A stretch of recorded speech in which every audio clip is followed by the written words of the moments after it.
So, hello guys, good morning, good afternoon. Welcome back sa ating channel. So, ngayon guys, nandito ako sa trabaho ko. So, ipakita ko guys yung trabaho na pinapasukan ko.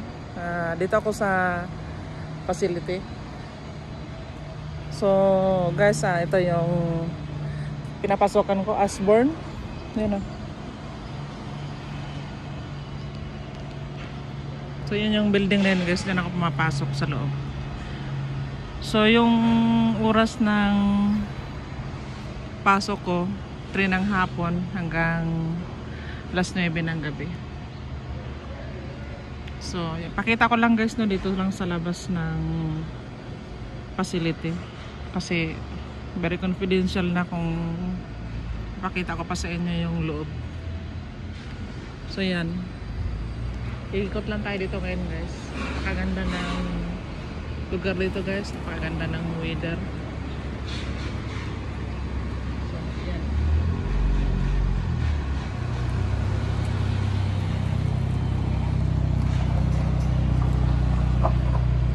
Dahil maaga pa dito guys,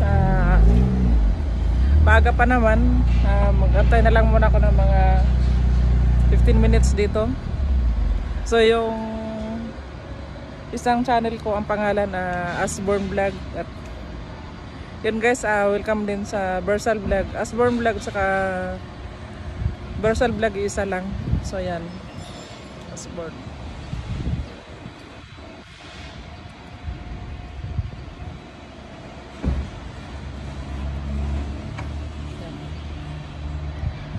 So guys, shout out natin lahat ng mga classmate natin dyan sa Academy Healthcare of Services, lahat ng mga estudyante at lahat ng mga frontliners, lahat ng mga nurse, mga doktor, mga health workers.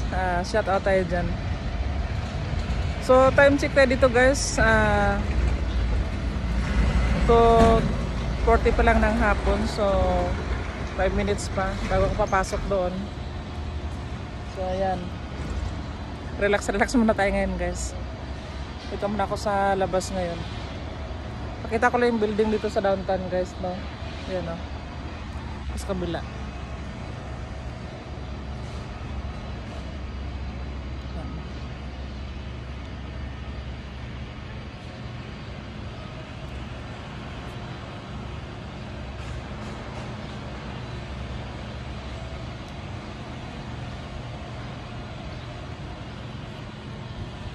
So guys, huwag na nating ipasok yung camera natin doon sa loob ng facility.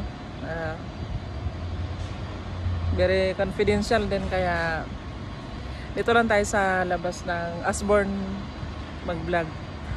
So yun lang guys, no?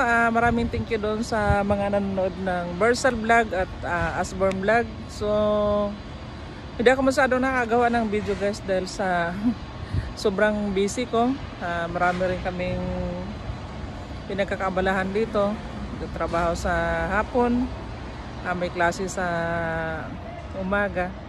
So walang stop talaga kabisihan namin. So ngayon guys, enjoy pa kami sa weather dahil wala pa namang fall eh. Pero pagka next September, itong September na darating, mag-fall na. So start na yung lamig, kaya hindi na ganito yung damit natin, makakapal na yung damit natin. So yan, may mga ano dito guys, oh, mga flower din yan, no? Yan. Yan, may motor na nandyan sa gilid. Ayan, may mga dalawang taong dumadaan. So ito yun guys, ang Asborn guys, independent and assisted living sila community. So yan.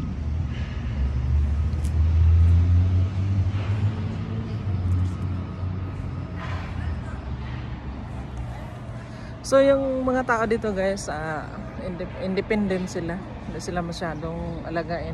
Kumbaga parang assist lang. So sa ngayon guys, yung trabaho ko dito, food server muna sa mga residents, so sa client. Yun lang muna. Tapos next month mag practicum na ako. 245 hours kailangan tapusin ko yon. Tapos yung lahat ng record ko ibabalik ko naman sa school. Tapos continue ako, tapos magkuha na rin ako ng trabaho regarding dito sa nakuha kong kurso. Tapos yun, ang community support workers guys, very in demand. So yun lang guys, no? Thank you so much sa inyong lahat at see you sa ating next video. God bless us all sa lahat ng mga subscribers and silent viewers.